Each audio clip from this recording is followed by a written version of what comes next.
Assalamualaikum warahmatullahi wabarakatuh. Perkenalkan, nama saya Nur Ajijah. Saya dari kelas 11 IPA MA Unggulan Ar-Rahmat. Saya di sini akan menjelaskan isi kandungan surat Al-Baqarah ayat 267 sampai 268 tentang pemanfaatan kekayaan alam. A'udzubillahi minasyaitonirrajim. Bismillahirrahmanirrahim. Ya ayyuhalladzina amanu anfiqu min thayyibati wa ma kasabtum wa mimma akhrajna lakum minal ard wa'lamu annallaha ghaniyyun hamid.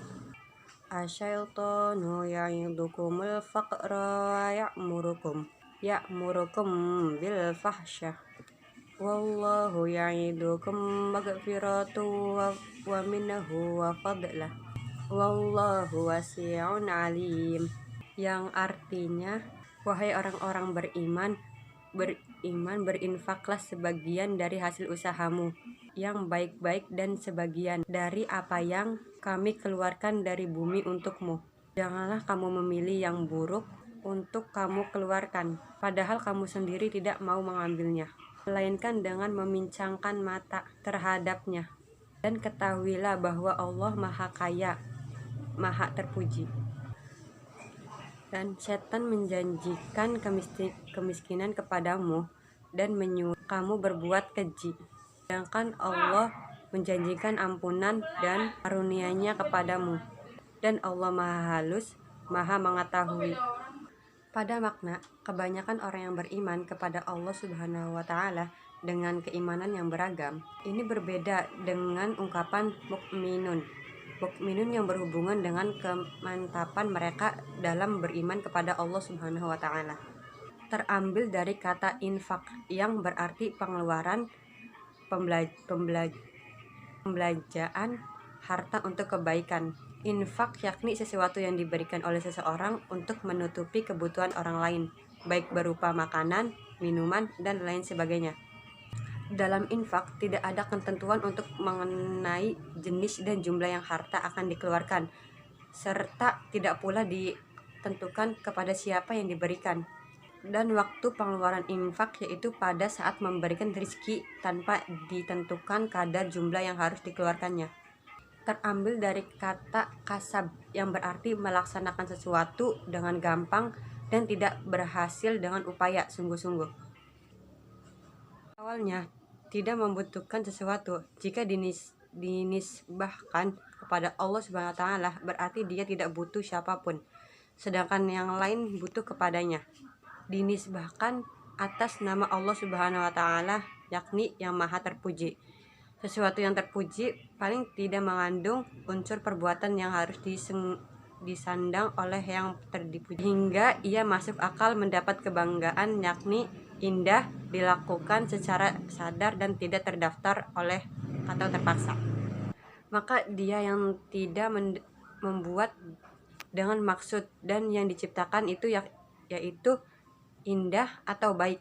Dia melaksanakan perbuatan tersebut dengan penuh kesadaran dan tentunya tanpa paksaan atau dalam keterpaksaan.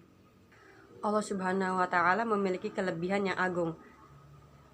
Lantaran segala sesuatu yang dinyatakan dengan demikian berarti Allah Subhanahu wa Ta'ala yang memberikan karunia kepada siapapun.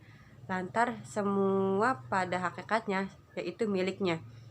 Manusia yang mendapat karunia Allah Subhanahu wa Ta'ala berarti mereka lebih dari yang lainnya berdasarkan perbuatan tertentu yang dilakukan. Hendaknya perilaku seorang muslim terhadap harta benda. 1. Harta yaitu anugerah dari Allah yang harus disyukuri. Tidak semua orang mendapatkan kepercayaan dari Allah Subhanahu wa Ta'ala untuk memikul tanggung jawab amanah harta benda. Karenanya ia harus disyukuri, alasannya kalau bisa memikulnya pahala yang amat besar menanti. Yang kedua, harta yaitu amanah dari Allah Subhanahu wa Ta'ala yang harus dipertanggungjawabkan setiap kondisi, entah baik ataupun jelek yang kita alami.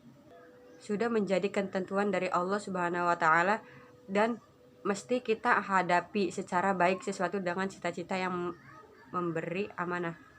Yang ketiga, harta, yaitu ujian. Ujian bukan hanya kemiskinan, tapi kekayaan juga merupakan ujian. Persoalannya bukan pada kaya atau miskin. Masalahnya yaitu bagaimana menghadapi, karena Allah ingin melihat siapa yang terbaik amalannya. Dalam rangka mengentaskan kemiskinan, Al-Quran mengaruhi banyak cara yang harus dicapai, yang secara garis besar sanggup dibagi pada 3 hal pokok, yakni kewajiban setiap individu, kewajiban masyarakat, dan kewajiban pemerintah. Kewajiban individu dalam pekerjaan dan berusaha, kewajiban orang lain dalam jaminan satu rumpun keluarga, dan jaminan sosial dalam bentuk zakat dan sedekah wajib. Kewajiban pemerintah melindungi dalam menjamin warganya yang hidup adil dan sejahtera. Cukup sekian dari saya, kurang lebihnya mohon maaf. Billahi wa taufiq wal hidayah. Wassalamualaikum warahmatullahi wabarakatuh.